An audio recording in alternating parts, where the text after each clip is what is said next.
बात हम फिर अकल इस्तेमाल नहीं करते और फतवों पे चलना शुरू कर देते हैं कि अकल से काम नहीं लेते और दीन ना ही दीन के वसी मायने समझते हैं। तो अगर वो हमारे वालिदैन यानी सास ससुर बूढ़े हो चुके हैं तो वो हमारे क्या हम उसके साथ 2 नंबर वाला सलूक करेंगे? क्या हमारा इखलाक हमें इस बात की इजाज़त देता है? क्या हमारा ज़मीर इस बात की इजाज़त देता है कि हम यही चाहेंगे कि हमारे बच्चे, हमारे औलाद जो है वो भी हमारे साथ यही सलूक करे, कि वो भी यही कहे कि अगर हम देखें कि हमारे माँ बाप के साथ कोई ऐसा सलूक करता है तो फिर हमें कितना दुख होगा। तो इसलिए अगर हम बहुत ज़्यादा क्या करते हैं, ज़िक्र करते हैं, अज़कार करते हैं या हज उम्रा करते हैं तो इसका हमें किसको फ़ायदा होता है?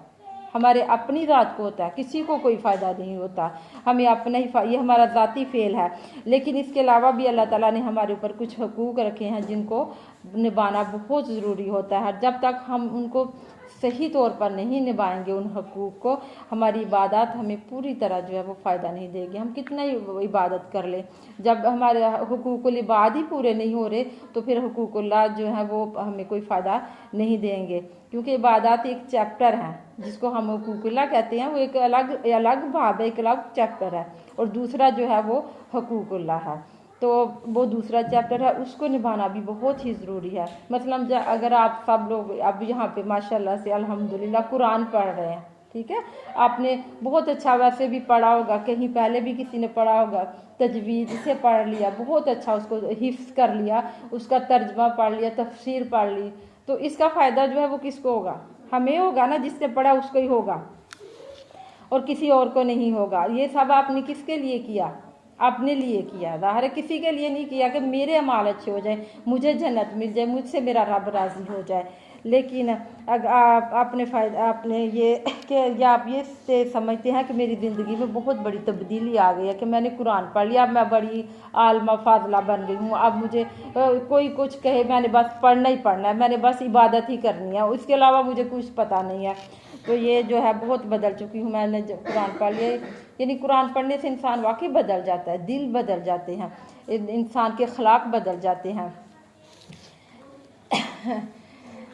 ये बात काफ़ी हद तक सही है, क्योंकि जब कुरान दिलों में उतरता है ना तो फिर दिल बदल जाते हैं, हमारे अंदर एक इत्मीनान पैदा होता है। अगरचे ये बहुत बुरा अच्छी बात है, लेकिन अगर हम देखें कि अल्लाह ताला ने हमें रोज़े और नमाज के लिए ही पैदा नहीं किया हुआ है, ठीक है, बल्कि हमारे घर के अंदर और हमारे घर के बाहर भी हमारे मामलात हैं जिनको हमने देखना है, और हमारे जिनके साथ हमारे ताल्लुकात होते हैं उनके साथ हमारे रवैये कैसे हैं, उनके रवैयों के हवाले से हमारे अंदर कोई तब्दीली आई है कि नहीं, उनको तो तभी पता चलेगा ना। उनको हमारे ये पढ़ने पढ़ाने का कोई फ़ायदा नहीं है, उनको तब पता चलेगा जब हम उनके साथ बरतेंगे, हमारे उनके साथ अखलाक में तब्दीली आएगी, बेहतरी आएगी, हमारे रवैये उनके साथ अच्छे होंगे, तो तब वो समझेंगे ना कि इसमें कोई तब्दीली आई है।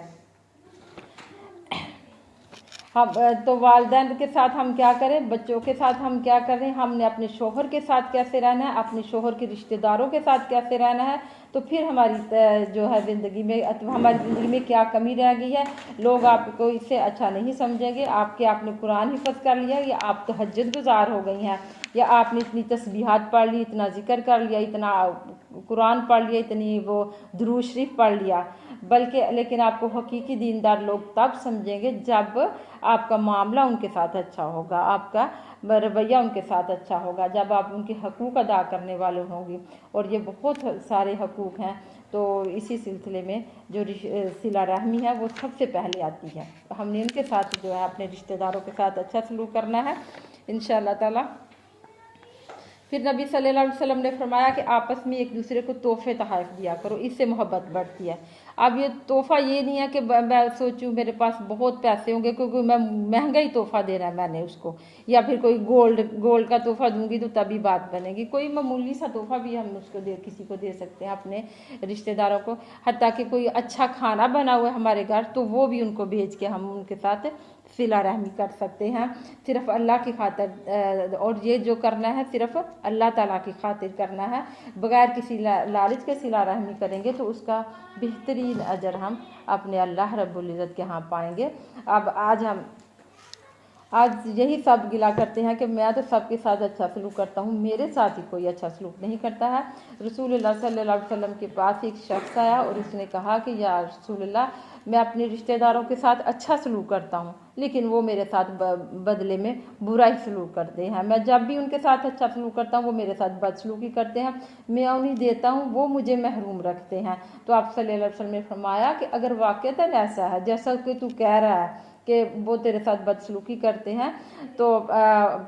तुम समझो कि तुम उनके मुंह में खाक भर रहे हो, यानी उनके लिए जहन्नम के खरीद रहे हो, वो अपने लिए जहन्नम खरीद रहे हैं अगर वो तुम्हारे साथ वाकई बुरा सलूक करते हैं। तो हमने इस बात को मामूली समझ लिया हुआ है इस चीज़ को कि उनके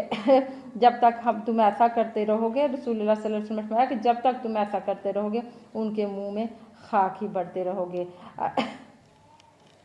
सिला रहमी और इसके अलावा सिला रहमी के जो दो बड़े फ़ायदे हैं वो इंसान को हासिल होते हैं। एक ये कि उसके रिज़्क में बरकत होती है, हर कोई चाहता है कि उसके रिज़्क में बरकत हो, अल्लाह ताला उसको ज़्यादा दे और जो है ना उसका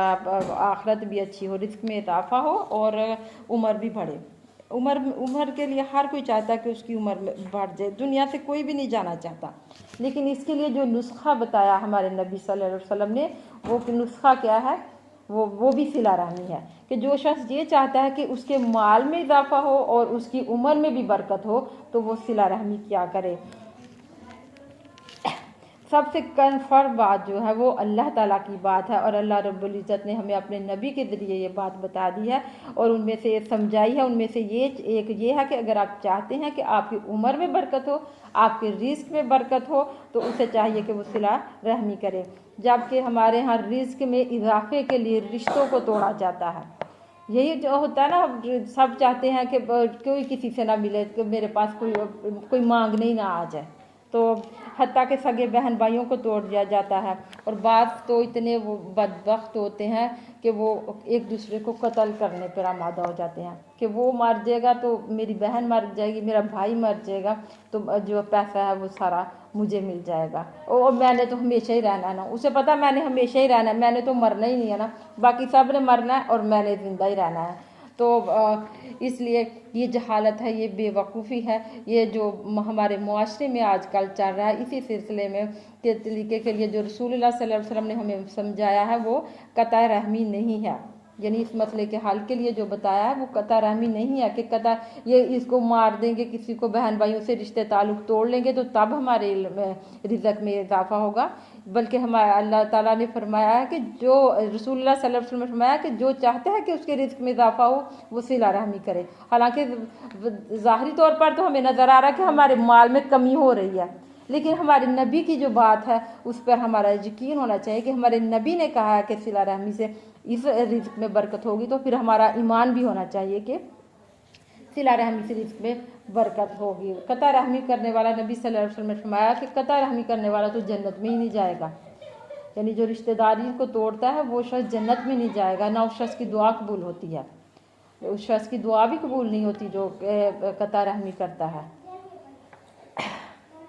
तो जो रिज़्क़ में इजाफे के लिए जो बात हमें हमारे नबी ने बताई है, वह लोग जो मर्ज़ी कहें, मुआशरा जो मर्ज़ी कहे, मीडिया जो मर्ज़ी हमें समझाए, लेकिन जो हमें ये समझना चाहिए कि सही बात वो है कि जो रसूलुल्लाह सल्लल्लाहु अलैहि वसल्लम ने की है, आप सल्लल्लाहु अलैहि वसल्लम ने ये बात समझाई है, ये चाहता है कि उसके रिज़्क़ में इजाफा हो, उसकी उम्र में बरकत हो, तो उसे चाहिए कि वो सिला रहमी करे और वो सिला रहमी करे जो रहम के रिश्ते हैं,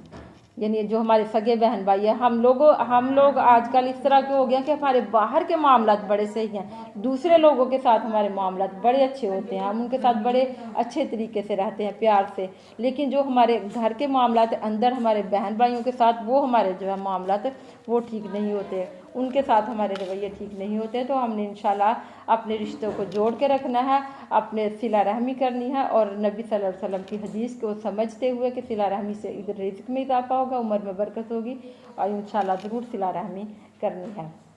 ये वो नुस्खा है जो उस हस्ती ने बताया है कि जो कोई भी फ़ैसला अपनी मर्ज़ी से नहीं करते, यानी नबी सल्लल्लाहु अलैहि वसल्लम कोई फ़ैसला अपनी मर्ज़ी से, कोई बात अपनी मर्ज़ी से नहीं करते, अल्लाह ताला की बात जो है वो वही करते हैं। तो इसलिए हमारा ईमान होना चाहिए कि हमारे ये कि हमें भी सिला रहमी करेंगे तो हमारे रिज़्क़ में और उम्र में बरकत होगी इंशाअल्लाह ताला। अल्लाह ताला से दुआ है कि जो भी हमने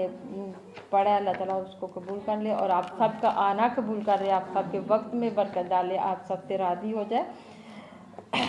अल्लाह सुब्हानक अल्लाहुम्मा व बिहम्दिका नशहदु अन ला इलाहा इल्ला अंता नस्तगफिरुका व नतूबु इलैक।